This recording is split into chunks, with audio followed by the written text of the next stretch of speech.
What's good, friends and family? This is episode 8 of the Highly Emotional Podcast. If you're looking for light, you're looking for love, you're searching for God, you need peace in your life, then you're in the right place. So, yeah. Welcome to the School of Finesse, where the only thing you need in class today is your 2 ears, your time to catch this message, and an open mind. I just want to say thank you for having me here. Thank you for allowing me in your humble abode again. Thanks. So this podcast is going to be very different. I just want to first say thank you to the first-time listeners, the last-time listeners, the people that subscribe, who don't tune in and tune out. Thank you for all the support that I get for the channel and the critiques and everything, because it's all about elevation. So each episode, you're going to see the transformation, just things progression, and even this collab right here is just something great that's going to be in fruition and it's happening now. And this is going to be a great one. Yeah, I don't really know if I've never really seen people do like a podcast collab type of jump. To be honest, this is the first time I ever heard of this shit. If y'all niggas out there doing it, I mean, shout out to y'all. Yeah, that's cool. This is my first time doing it. It's a little different. Just having a great conversation for y'all to be able to relate to it. So yeah. Yeah, I think it's great that when you have great minds and they can attract and think alike and like minds be able to connect, I think it's something that has to be shared and just really put out to the people. So yeah, I mean, if y'all doing these collabs, y'all should do it too. But I mean, ain't nothing wrong with putting two amazing products together. For sure. So I first want to get into, let me introduce my guest. His name is TuesdayNightSwim. You are a rapper, you're a producer, you're a podcaster, you're a family man, you're a father. You're really a one-man army, if we'd like to put it like that. Yeah, I like to just call myself a creator. I'm tapped in with the higher power. So, hey, if I could think it, then I could create it. I can manifest it. So, yeah. So without putting a label, you're creative. Facts. All right, cool. So for the creatives, so for the listeners, I call them class, because they in the School of Finesse right now. And even though they didn't know they enrolled, they tuning in. So hopefully they stay in and pay attention in between the lines to catch the lessons that we're giving out. So my first thing I want to ask, you being an artist, the name. I know some of these questions are going to be kind of redundant, so you've probably been asked before, but for the people who don't know on my platform, I just want to get them an opportunity to get to know you as a person and the artist and the creative. So how did you come about the name TuesdayNightSwim? All right, so it's crazy. I got two versions. The regular version is me and my wife, we was driving in a car, and I had this dope name in my brain that I wanted to develop for a female artist. I was like, what you think about TuesdayNightSwim? And I created a Twitter for it and left it there for like 3 years. But on some real spill, like spiritual, my birthday is February 6th. I was born on a Tuesday at 7-something p.m. Tuesday night swim. I'm an Aquarius. So like it's a very spiritual name. Like even the term swim for me is to like give out love. Water is flowing. You know, if you think about the ocean, it's deep. Our bodies is made of water. You know, so on and so forth. Like I'll let y'all sit with that. But like TuesdayNightSwim is very spiritual. Like my family, we're changing our name to Swim just because we want to start our own family, like our own tribe, our own lineage, starting with the Swim dynasty or the Swim family or whatever you want to call it. So, yeah. No, that's hard. So, recently you put out a song called Beast Mode. What can we expect from you when it comes out to another single? Are you working on another project? What is going to be the next step for you in your music career? So right now I'm going through like this experience of like where I'm torn, where the music side represents the shadow version of myself, the trials and tribulations I went through, dealing with being a man in this world. And so like I'm working on a project right now. It's actually done. It's been done. It's called Shark Tank Swim. And a lot of that project is about love, some animosity I had towards people that stabbed me in my back. It's a lot of transgression of, the things that I went through. Like Beast Mode is basically me like feeling myself and owning up to the person I am. Like I felt like at that point, like I was beautiful. Like I could have any woman that I want. Right. I went through this stage where I felt like I was the most ugliest thing in the world. Like I felt like I was a monster. Okay. The depression that I dealt with had me feeling like I was so destructive and like I needed to die. So when I transformed into like this beast mode, it was like I could have any female that I want. Anybody I want, I could have them. Like I gained confidence in myself. So it was like, I'm on that beast mode. You know what I'm saying? Beast mode. Got a bad bitch, I make a deep throw. Yeah. Like, you know what I'm saying? Like it's just popping that shit. Like some people feel like it's over vulgar. But when you find a woman that you are infatuated with and you like feel or full of lust with, you want to be so sexual with her and like just, you know what I'm saying, tap into that. Like for sure, I know what you mean. Like that's what it represents. So it's very like sexual and sensual, but it's a lot of passion in that record for sure. Okay, so you talked about having an album coming out. Can you speak to your last album, High Tide or Shark's Revenge, and what was the motivation for that album? And can you talk about what it was about more? Yeah, so like, all right, so Revenge, that past project, I was going through shadow work. It took me like 2 years to get through that. And once again, if you don't know what shadow work is where you sit with your subconscious and address your trauma in your life. If you don't understand what it is, check out my last podcast, last couple podcasts to talk about shadow work. But with Revenge, with the music industry, I went through trials and tribulations. I didn't been fucked over by labels. I've been fucked over by people that I looked up to in the music industry. Right. And at that point, it was like, I'm out for revenge. I'm going to get my get back. I snuck this. A couple people got out. A lot of shit I was holding on to. And it was my final, like, fuck the mainstream industry. Like, I'm not going to compromise myself. I'm tired of biting my tongue. And I was out for revenge. So I said everything that I needed to say. I got it off my chest. And I gave it to the people. So the people who tapped in with that, like, they understand where I was at. Because a lot of people, with my music industry, like, or with my music journey, a lot of people hear me and they like, how come you ain't signed? Because I turned down a deal. They wasn't bringing enough money. Right. They wanted my masters and try to slave me, and I told them no. I said, fuck you, nigga, on God. And it's the best thing I ever done because I'm in control. And if you fuck with my music, it comes directly to me. Ain't nobody in control of that shit except for me. So yeah. Now that's hard. So you enjoy being independent. And you enjoy having that, again, creative control, and that's great. Question: when you with Beast Mode, I see that you have a slow and reverb mix. Is there any Texas, Houston chopped and screwed influence? How did that come about? That's crazy. So like with the like chopped and screwed, I used to fuck with that shit. One of my uncles, my uncle Adam, he actually like used to put me on like Lil Flip. So I like that chopped and screwed shit. I really like the R&B chopped and screwed shit. That's my favorite shit. And then I used to fuck with Mike Jones and Slim Thug and them, like heavy. But like, since I got on this spiritual journey, like sometimes I like to vibe out to things that feel very like transy. So I would listen to like R&B songs. Like I got shout out my boy Jay Holiday, but I got Bed on my computer like slowed and reverb, and it's probably the greatest thing I ever heard. Like I got Kanye slow and reverb, and I was like, bro, somebody just need to hear my music slow and reverb. So I gave it to the people. So yeah. Nah, yeah, that's tough because as a music fanatic, like it's nice to see the different styles you give. Like, so one of my personal favorite songs is Wave Runner.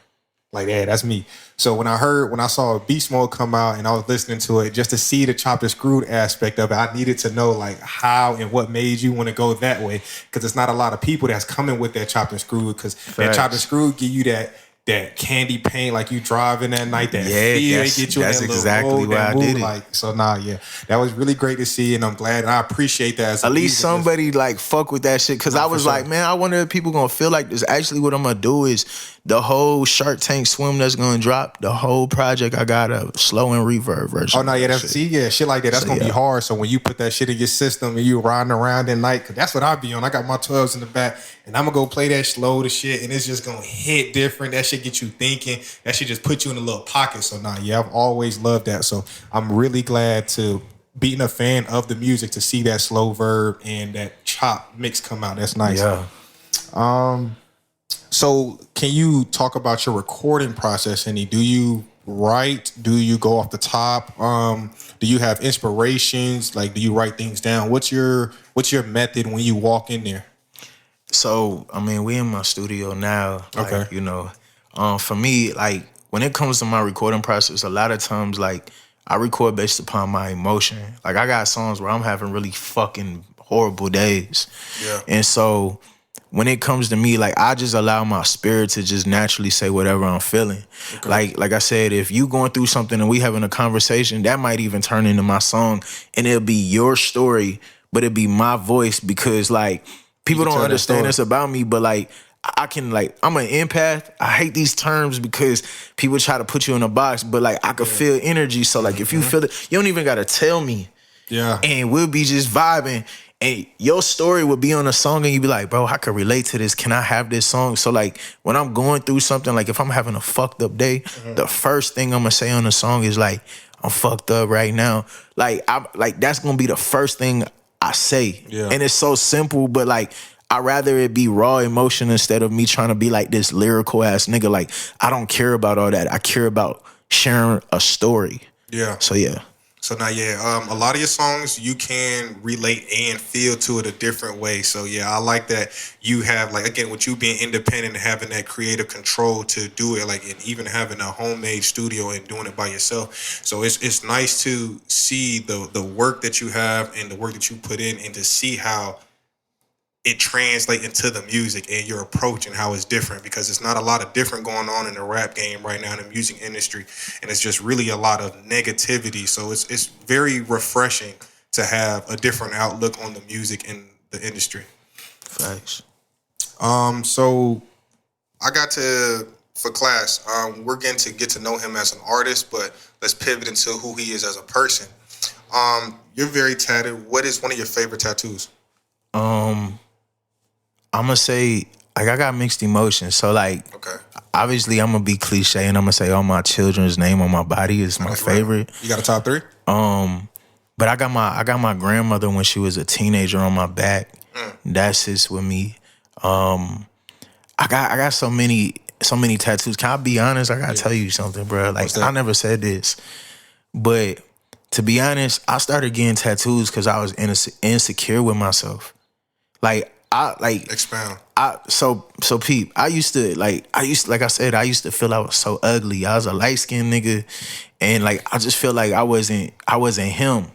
So then I started tatting myself. I got my first tattoo when I was 16. Me and my dad took me to the tattoo shop, and it's me familiar, which people, if you don't know, I'm half Spanish. I'm Peruvian. So I got that in honor of my family on my dad's side. But when I started going through, like, to my adult stage, I was very insecure by the way I looked. So I started getting tattoos on my neck, my hands. And it was because I wanted to feel like I looked good. I'm going to be honest. Once I got my neck tat, like this blue heart with the wings right here, I was that nigga. That's when I was like, man, I could fuck any bitch that I want. Like, I went through that toxic stage, and it was like, I'm a tatted nigga, so I could fuck any bitch that I want. But I was really doing this shit because I was insecure of who I am. Like, even to this day, sometimes, like, I struggle with issues of, like, looking myself in the mirror and I don't feel like I'm that nigga. So I grew my dreads. I got diamonds on my teeth. Like, all these things is because I feel like I'm not good looking. But, like, where I'm at in my life, I'm starting to love myself. Like, I go to the gym, like, just to fall in love with myself more and more and more and more. So, like, that's where I'm at, to be honest. But my favorite tattoos, like, it's my children's name. I still like the heart on my neck. My grandmother. I don't really have, like, favorite ones, but yeah, that's the ones I fuck with the most. I can respect that.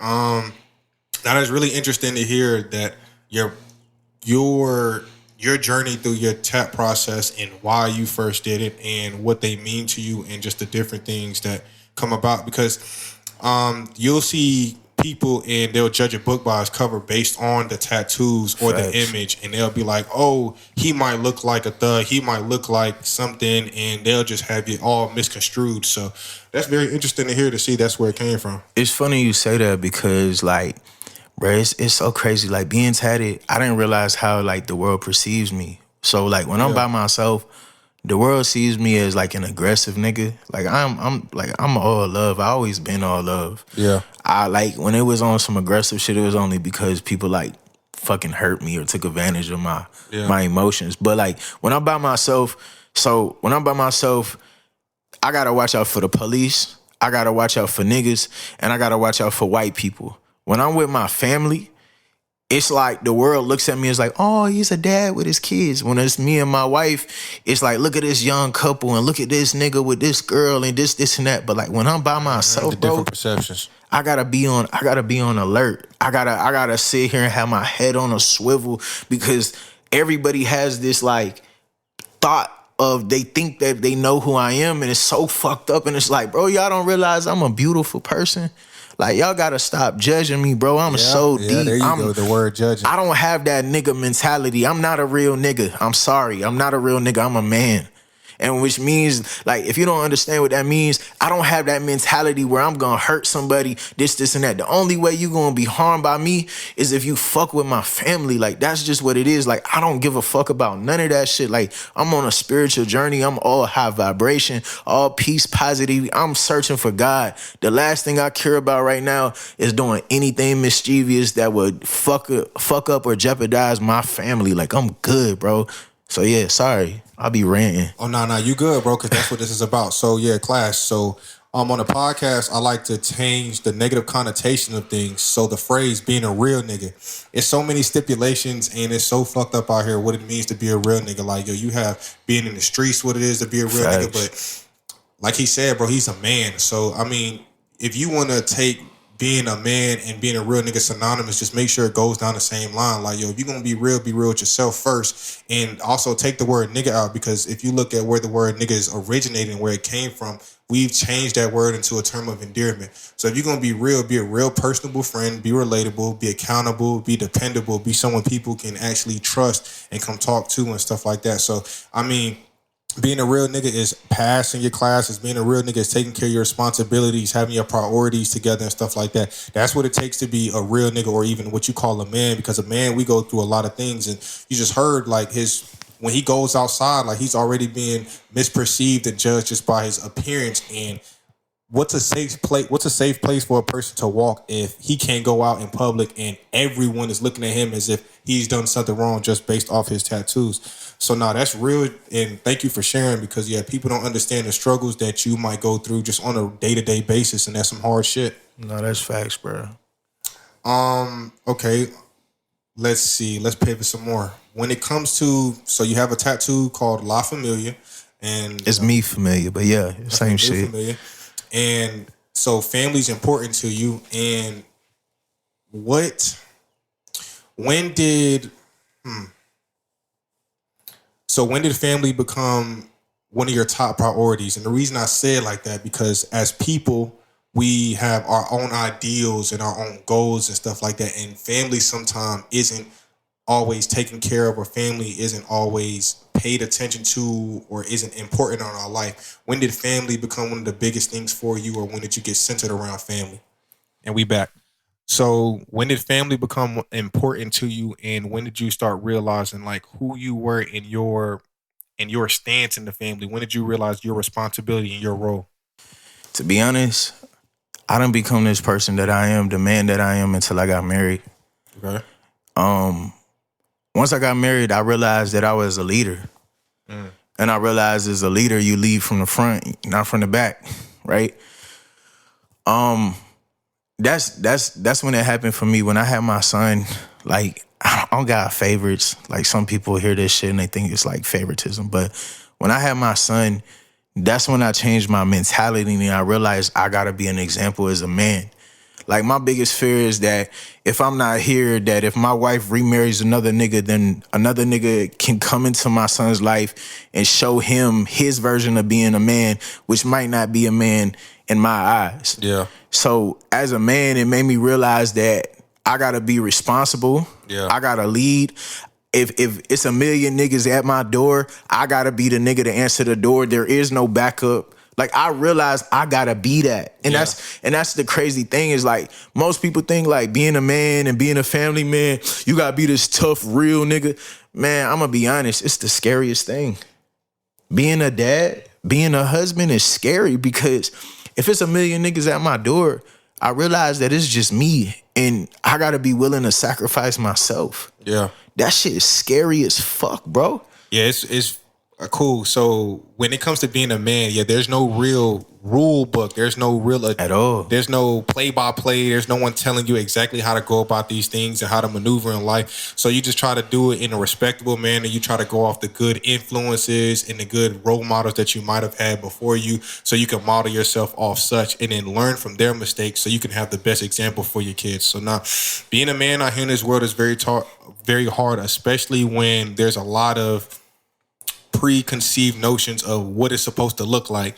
You're supposed to have the money. You're supposed to be able to fuck good. You're supposed to be able to fight everybody. You're supposed to be the toughest nigga, the coolest nigga. I ain't mean to cut you off, but that's all bullshit. I'm gonna be honest. Yeah. Ain't nobody teach me how to be a dad. I ain't meet my dad till I was like 16 years old. Okay. And to be honest, if you ask him, I'm the best dad he ever met. Yeah. I taught myself how to be this way. Like, I realized all the things that my dad, like, I lacked in my life, like not having a father in my life till I was a teenager, which I wanted to fight the nigga. You know what I'm saying? Like, all these different things, I had to change my mentality. Like, the world didn't teach me this shit. I taught myself this shit. There was no dad for me. Like, any nigga that has tried to be in my life, I always looked at him as like, man, I beat the shit out of this nigga. I had to change my mentality. Like, that's the thing. You had misplaced anger. Yeah, you exactly. I had daddy issues, abandonment issues, and I had to realize that I gotta do all the things that these niggas couldn't do. I gotta be that. Like, I gotta be the man. And then bro, when I tell you, like, on a spiritual level, I realize that I'm the center. I'm the main man. Yeah. Main man in multiple circles of my life. When it come to my daughters, when it comes to their moms, so you're essentially when it comes to their mom's mom, bro, I'm the main man to, like, bro, even to my baby mama's life. Yeah. They don't got dads. Yeah. I'm the man. If something happens to my baby mama, let's say her nigga beat on her in front of my kid, guess who gotta handle the situation? That's a fact, though. Me. Yeah, sad. It ain't no dad, it ain't no brother, it's me. Yeah. Even with my wife, if her dad and her parents older, if something happened with them, it's me. I gotta do it. If somebody break in her mom's house or something like that, it's me. Yeah. I'm the man. I gotta stand on principle. I gotta be the man. And it's so scary, bro, because when you in certain situation and you're back against the wall, you like, bro, somebody need to help me. I need help. But guess what? It's just you. Yeah, it ain't a lot of people you can call. It's not a lot only you. Yeah, it's not. Now that's rough because so cool. I can relate to that. So growing up, bro, I had my dad. He wasn't around. I met him when I was around, let's say, 10 years old. Shit, bro. It took me. I'm 28 years old now, bro. I was 27. I still had questions and answers, and I'm just like, bro, I need to know why you weren't here. And I had so much misplaced anger and displaced just resentment for him, and I hated him and just stuff like that. So now, when it comes to understanding what it feels like to grow up without a father and not being able to go to that person for advice and stuff like that, not for sure. So yeah, even when, go ahead. I was gonna say, you know what's crazy is that's like we look at it as like these are bad things, but those are some of the best things that happen, because if my dad was in my life, I wouldn't be the dad that I am. My dad was abused by his dad as a kid. Yeah. Right? My dad abused me when I was 16. Like, hey, I forgive you, Dad. I love you to death.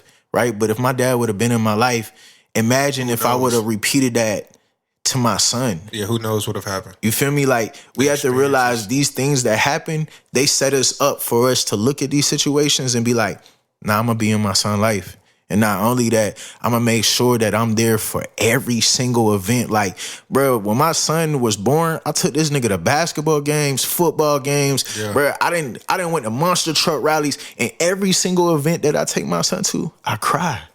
Because I never had that shit with my dad, but I'm thankful that my dad wasn't there, because I break all the curses, all the generational curses. I'm breaking them with my son every fucking day. Every day. So, like, we got to stop looking at it as, like, bad. We got to look at it as, like, a blessing, bro. Hey, nah, it is. Hey, thank you wasn't there. You know what I'm saying? Yeah, no cap, because, shit, bro, even when I went to go pull up on my dad, I was, 27? I pulled up on him, and I didn't even know what to say to him. And I really didn't even have no script. I love you. And I literally was just like, yo, to be real with you, bro, I don't even care what happened between you and my mom. I don't, like, it is what it is, but I just needed the closure to know that, like, yo, you around, it is what it is, and I can let this anger that I've been holding on from a kid, a teenager, a young adult, all that shit, I had to really just let that go. So I'm glad you got that. Nah, yeah, it was a lesson. And you gotta tell them you love them though. Nah, yeah, I love them for sure. Cause we gotta realize, like, most of us, we be like, fuck our dads, but we don't realize the things that they went through, bro. Your dad, my dad was in and out of jail. The nigga was a trapper his whole entire life. And I'm thankful that he went through that shit, because I'll never be that nigga. I don't want to be a street nigga. I'm sorry, I don't want to be that. I don't want to be a trapper. I don't want to be a thug. I don't want to be none of that shit, because I realized what it did to my dad. The reason why my dad wasn't in my life is because he was in the streets trying to provide. Yeah.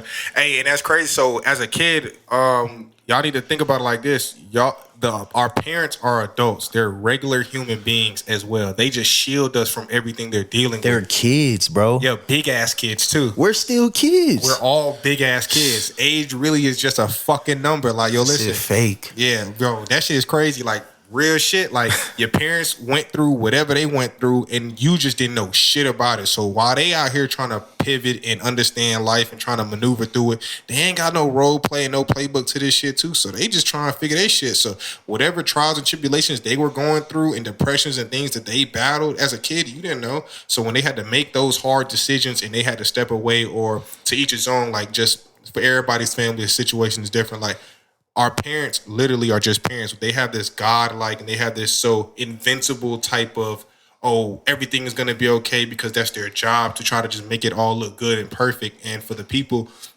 who do get shielded away from all those things, I'll say the only thing I'll say to the new generation of parents is be more open with your kids, so they can learn from your experiences, so you can be more open to them, so they can understand, so they don't have to go through the exact same things because they think it's just all peachy, hunky-dory, because they really not sure. They don't know for real. Yeah, you can't. Like, when my kids, I talk to my kids the way I talk to you, bro. Like, I talk to my son like he's a man. Like, that whole parent bullshit, like, I throw that out the window. I look at it as like, I'm my son's teacher.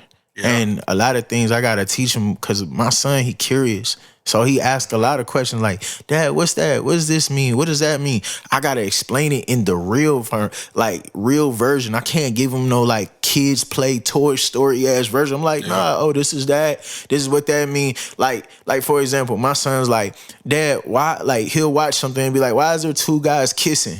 And I'll be like, well, they're gay. Yeah, that's tough. Yeah. You know what I'm saying? They're gay. What does that mean? That means where a guy likes another guy and they fall in love with each other, they get married, so on and so forth. Like, it's hard to say this because we've been taught, like, certain things. And I was talking to this man in the gym. He's a white man, but he had a great perspective on it, right? So when I first had my son, if he picked up like a Barbie, I'd be like, man, don't be playing with no Barbie. Like, da-da-da. That was my that was my mind state, because I'm like, if my son play with a Barbie, he gonna think it's okay. But this is what I realized. A white man told me this, right? Shout out Gabe.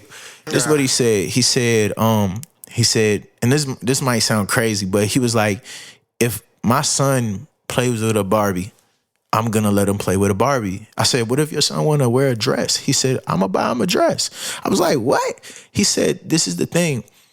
If your son wears a dress and he turns out gay, he's always been gay, right? Yeah, that's his choice. Like, that's his choice. So would you rather your son resent you for not accepting him for who he is and tearing him down? You don't wear a dress and this and that. And he has to hide it his whole entire life, and then he gets old and then he puts on a dress regardless. Right. Or would you rather love him unconditionally, and if he turns out to be straight, you guys can have that conversation, be like, yo, you remember that crazy ass time when you wore a dress? Yeah. And he gonna be like, yeah, I remember I wore that fucking dress. I was just so stupid. Like I'm gonna be honest, when I was like 4 or 5 years old, I didn't put on my mama's high heels.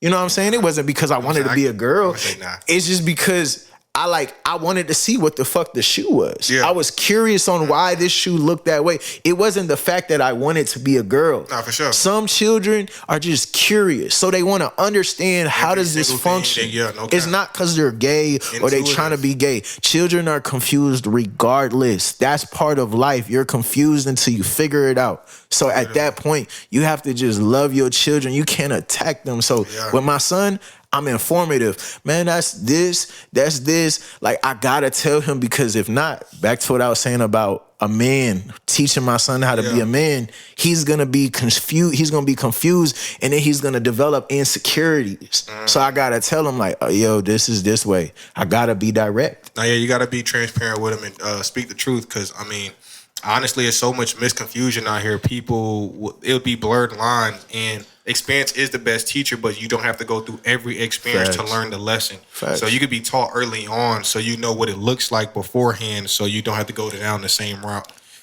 Now, that's being your kid's teacher is, I never thought about like that's one of our roles as a man, just being the teacher, because you have to share. Like the goal is to share so they can know more, be in a better position, and understand more from early on. So I never thought about it like that. But yeah, teaching is very huge, and we don't have a lot of leaders who are teaching what needs to be taught. That's going to help better our lives and what's going to happen on in real life. Because you get taught the shit that's in school, right? When's the last time you used y equals mx plus b? Like people not really like, and that's one of my things. Like when I talk about on my pod, it's like change. I'm huge on education, so I feel like it stems from school. If we're taught credit, finances, we're taught about resume building, we're taught about how to be sociable, like so public speaking, I feel like is being it's not being emphasized as much as it should be, because you'll see people who don't really have a lot of good social skills and know how to have conversations with people and stuff like that. But it's those soft skills that we need for real life, because all this shit that you go through school with, and then when you get out of school, it's not school anymore, it's life. And how do you maneuver through life? So I think teaching and educating the kids from early on, especially in our school system, should be changed. I ain't gonna hold you, bro. The school system is bullshit too. The reason why, it sounds crazy. Like I'm a skeptic on everything, right? But I realize that with school, it teaches you how to just be a worker. If you really think about it, you're indoctrinated. You celebrate holidays. You work 5 days a week. You take 2 days off. It's the same thing as school. Your children are being developed to be workers. They're not being developed to be entrepreneurs. They're not developed to be what they want. They're put in a box. They told to sit down all day, and now your child is literally being like a slave. Like, I'm sorry, I hate talking about this shit, but it's so much more education out there. Like you said, Y plus B plus, bro, I ain't never motherfucking used that shit in my real life. But I tell you this, I dropped out when I was 17, got my GED. I done went to college for culinary. I done went college for counseling and psychology. And I tell you, like on some real shit, a lot of people will tell you I'm one of the smartest people they ever met. And I dropped out of high school. So some of the most successful people are people who do not get the regular form of education and have a disconnect with the school system, because as creative in how their mind works and the other type of knowledge that they learn, you're not going to get that in the institution that we're being taught in. And I mean, again, like you said, being a teacher and instituting in slavery, it's a lot of things that the system has for us that's in place that's going to keep us in the same place. But again, for all the creators, the like-minded people and entrepreneurs, like you've seen a shift from the time we've had social media and Instagram of, I can be my own clothing brand person. I can be this, I can be that. Like, and don't get me wrong, I want to put it like this. Don't be discouraged to create what you want to create and get in your lane because you feel like it's oversaturated. Find your niche and stick to it and what makes it special to you, because your idea and the way you think and how you perceive something, people aren't going to have that same unique style or that approach to it. So yeah, put your touch on it and still be a creative, because everything isn't going to be taught and it's not going to be the way you do it. It's called one of ones. We're all one of one. We're all different. We're all special in our own way. Facts. Like this popped in my head. I heard this somewhere. I don't remember where, but somebody was like, "Did the nigga who created Harvard, did he go to college? Did he go to Harvard?" I don't know. You feel what I'm saying? Yeah. Like the niggas who made colleges, did they go to college? Let's be real. Like it's crazy ass questions like that. Like you think about all these like corporations and all these businesses, you have to ask yourself these questions like, how did this get started? and seek the understanding. But to be honest, bro, it's a lot of knowledge in the world that you could just figure out yourself. Like, I asked somebody one day, I was like, so if you never went to school and you didn't know the schooling system, are you dumb?